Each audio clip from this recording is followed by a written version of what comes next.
자, 그럼 현금 배당부터 좀 볼 건데,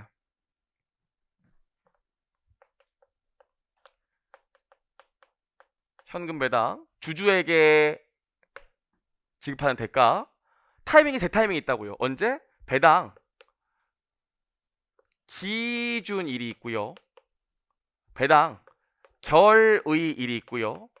배당 지급일이 있어요.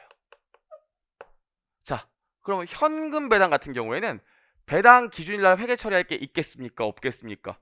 아무것도 없죠. 배당 기준일날 무슨 회계 처리를 해요. 그냥 우리 회사 배당 받을 주주가 누군지만 결정하는 날인데, 세법상은 더 중요한 이슈들이 있지만 회계상은 그렇지 없다고요. 자, 여기까지 하고 나서 배당 결의일을 보면, 배당 결의일날 뭐 우리 주주들에게 현금 배당을 얼마 줍시다 이렇게 얘기하기 때문에 현금 배당 지급하는 금액만큼 미처분 이익 잉여금을 이때 까고, 지금 당장 결의일날 주주총회 끝나고 나면 돈을 주는 게 아니기 때문에 일단 미지급 배당이라는 부채로 계상을 해놔요. 여기까지 괜찮죠? 그럼 도대체 배당 금액을 어떻게 계산해 줄까? 배당액은 일반적으로 어떻게 계산할까? 주주마다 주식을 산 금액이 다 다를 거라고요. 그럼 실제로 주식을 주주들이 취득한 금액, 내가 발행해준 발행 금액을 기준으로 배당을 줄까요? 그럼 안 돼. 주주들이 얼마나 많은데 산 금액이 다 다르다고요. 그거 기준으로 할 수 없기 때문에 배당은 무조건 자본금 기준으로 줘요. 자본금 기준으로.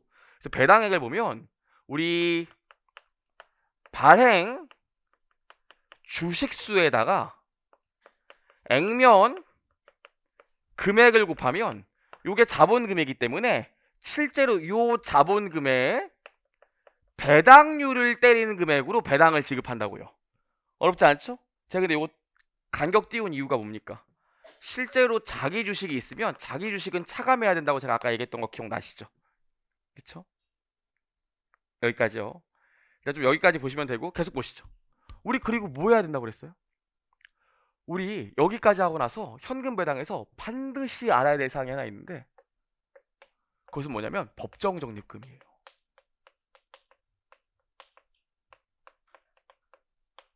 법정 적립금 내에 여러 가지가 있겠지. 법에 의해서 야, 네가 번 돈 중에서 얼마를 떼어놔. 여러 가지 법정 적립금이 있는데 저희 시험에 나오는 가장 대표적인 법정 적립금이 이익준비금이에요. 그래서 우리가 이익준비금을 좀 기억하셔야 돼. 법정 적립금 내에 있는 이익준비금. 그럼 실제 여러분 그 회사를 사보면은, 이렇게 어떤 회사를 보면은 껍데기만 남아있고 실제로 이 회사 돈 하나도 없고 재무구조 개판인 회사들 진짜 많다고요. 옛날에 외환은행 같은 경우에, 지금 뭐 외환은행 굉장히 좋은 은행이죠. 하나은행에 합병해갖고 좋은 은행이지만, 외환은행 같은 경우 옛날 론스타가 외환은행 갖고 있을 때 진짜 배당을 어마무시하게 빼갖고 회사가 진짜 껍데기밖에 안 남을 정도 돈이 쭉쭉쭉쭉 빠져나갔다고요. 그럼 실제로 상법에서 이걸 보고 이걸 막기 위해서 어떻게 했냐면, 네가 현금이나 현물로 주주에게 배당을 주는 경우에는 그 금액의 10%를 반드시 법정 적립금 내에 있는 이익준비금 내에 적립하라고 그랬다고요. 이익준비금으로 적립하라고 그랬어요. 왜? 이렇게 해놔야 과도하게 돈이 빠져나가는 걸 어느 정도 막을 수 있다고요. 현금 배당, 현물 배당의 10%만큼은 반드시 적립하라고 그랬어요. 그런 걸 뭐라 그래? 이익준비금이라고 합니다. 그래서 이익준비금은 뭐니까 현금이나 현물 배당액의 10%를 적립하는 걸 이익준비금이라고 해요. 여기까지는 괜찮죠. 그럼 내가 만약에 주주한테 A만큼 배당 주고 싶어. A만큼 현금 배당 주고 싶어. 그럼 난 미처분 이익잉여금 얼마큼 있어야 돼요? A만큼 배당 주고 싶으면 미처분 이익잉여금 얼마큼 있어야 될까요? 반드시 내가 이만큼 주려면 법에 의해서 반드시 이익 준비금의 10%를 적립해 놔야 된다니까요. 안 그러면 A만큼은 못 줘. 무조건 줘. 아, 이거 돈을 미리 주고 적립은 나중에. 안 돼! 무조건 동시에 해야 돼. 그럼 미처분 이익잉여금 얼마 있어야 돼요? 1.1A만큼 있어줘야 된다고요. 굉장히 중요한 얘기예요. 좀 이따 교재 체크해 드릴게요. 그럼 예를 한번 들어봅시다. 여러분 잘 하나 봅시다. 회사를 X1년도에 처음 설립했는데 X1년도에 당기순이익이 마이너스 10만원이래요. 손해났어. 회사 처음 차렸으면 누구나 다 그렇죠. 그러면은 배당 줄 수 있어요, 없어요? 번 돈이 있어야 배당금을 주지. 따라오시죠. 여러분 좀만 기운 내시고 오후에 수업할 때 제가 조금 더 일찍 끝내려고 노력을 많이 하니까 좀 기운을 내시고 X 2년도에도 단기 순손실이 20만 원이었대. 배당 못 받았겠죠. 회사를 때려쳐야겠네. 그쵸? 근데 X 3년도에 기적과 같은 생명력으로 41만 원을 이익 냈대요. 그쵸? 기적 같은 생명력으로. 그럼 X 3년 말까지 가면 미처분 이익잉여금이 얼마 있어요? 결손금 다 털어내고 해볼까요? X 1년 말에 회계 처리했으면 집합손익 10만 원 없어지면서 여기 2월 결손금으로 10만 원 떴을 거야. 이익잉여금이 마이너스가 결손금이라니까요. X 2년도에도 20만 원 단기 순손실 났기 때문에 결손금으로 20만 원에서 재무상태표에 30만 원 결손금이 쌓여 있었겠죠. 드디어 X 3년 말에 거봐 내가 해낼 줄 알았어. 터져서 단기 손익에 40만 원이 발생하는 바람에 결손금 30만 원 까고 드디어 이거 41만 원이죠. 미처분 이익 잉여금으로 11만 원 적립하게 됐다고요.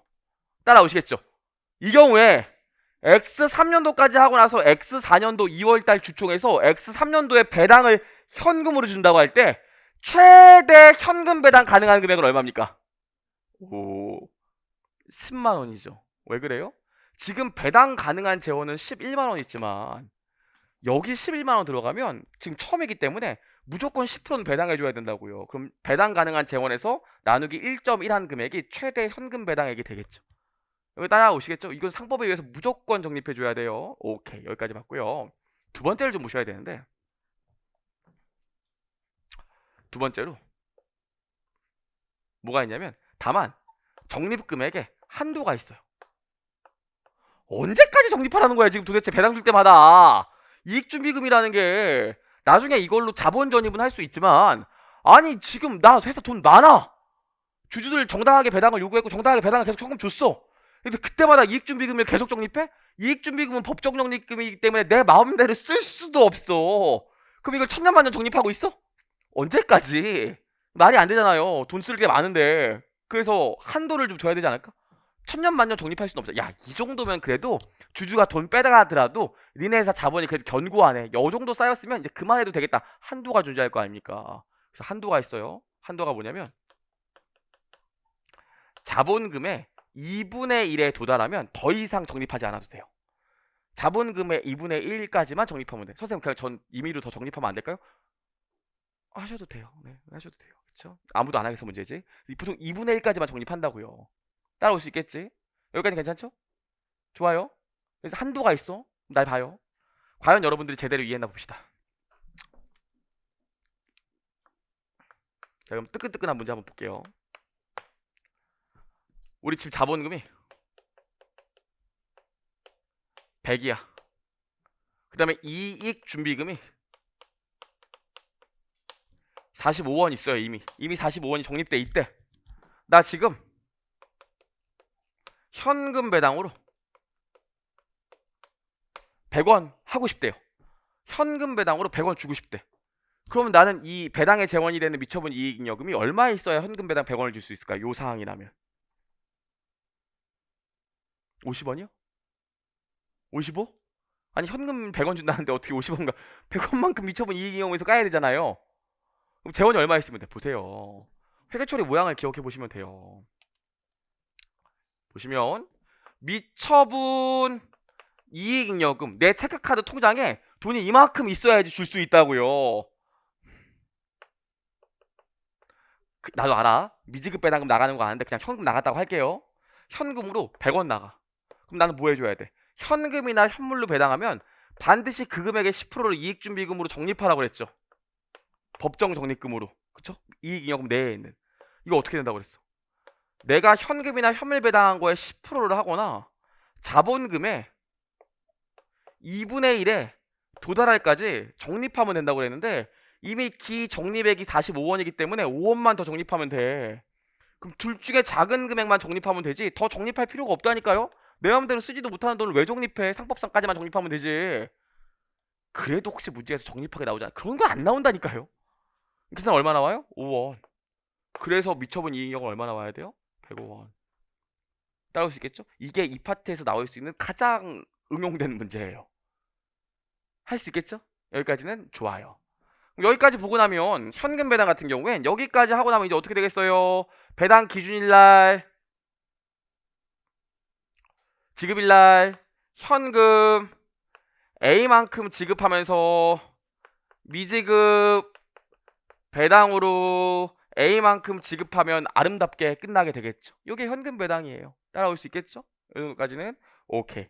그래서 교재 보시면 셀프 스터디 먼저 볼게요. 688페이지에 688페이지 셀프 스터디를 보면 이익 배당 가능 이익이 나와 있는데 뭐라고 그랬습니까? 이익 잉여금 중에서 배당으로 처분할 수 있는 금액을 배당 가능 이익을 한도로 한다. 이때 상법에 따르면 이익 배당액의 10% 이상을 이익준비금에 적립해야 하므로 주주에게 배당할 수 있는 최대 금액은 아래와 같다 나와 있는데 읽어보시고 그래서 회계 처리가 나와 있는데 여러분 이 현금 배당은 몇 번 거래예요? 이거 몇 번 거래예요? 1번 거래죠. 돈이 빠져나갔으니까 회사의 자본 총계가 진짜 줄었잖아요. 그렇죠? 그래서 1번 거래예요. 요거는 1번 거래고 요건 몇 번 거래야? 요건 1번 거래고 요건 몇 번 거래요? 2번 거래죠. 자본끼리 위치 이동만 했으니까. 아시겠어요? 그럼 만약에 이렇게 문제를 냈을 때 실제로 만약에 요 문제처럼 100원을 현금 지급하고 5원을 적립했대. 그럼 자본 총계에 미친 영향을 구할 때는 뭐만 체크하셔야 돼? 요것만 체크하셔야 돼. 이해하실 수 있겠습니까? 좋아요. 생각을 계속 하셔야 돼요, 여러분. 생각을 그냥 뭐 재정하기 이렇게 법처럼 그냥 듣고 있는다고 이게 해결되는 게 아니에요. 생각을 하셔야 돼. 중급회계 투과하면 계속 생각을 하셔야 돼. 좋아요. 여기까지 봤어요. 그래서 우리 현금 배당까지 봤고요. 회계 처리도 봤고 689페이지 셀프 스터디 보시면 배당 시에 회사가 자기 주식을 보유하고 있다면 미발행 주식설에 입각하여 발행 주식수에서 회사가 보유한 자기 주식을 차감한 주식수를 기준으로 배당금을 지급한다. 나와있죠? 미지급 689페이지요. 미지급 배당금에서 주주에게 지급할 확정된 금액이고 보통 상법상 1개월 내에 지급해야 되기 때문에 미지급 배당금은 일반적으로 유동부채로 봅니다. 당연한 소리고요. 거기 보시면 2번에 현물 배당, 4번에 현물 배당 나와 있는데 얘는 안 할 거예요. 어렵고 시험에 나온 적이 없어요. 넘겨볼게요.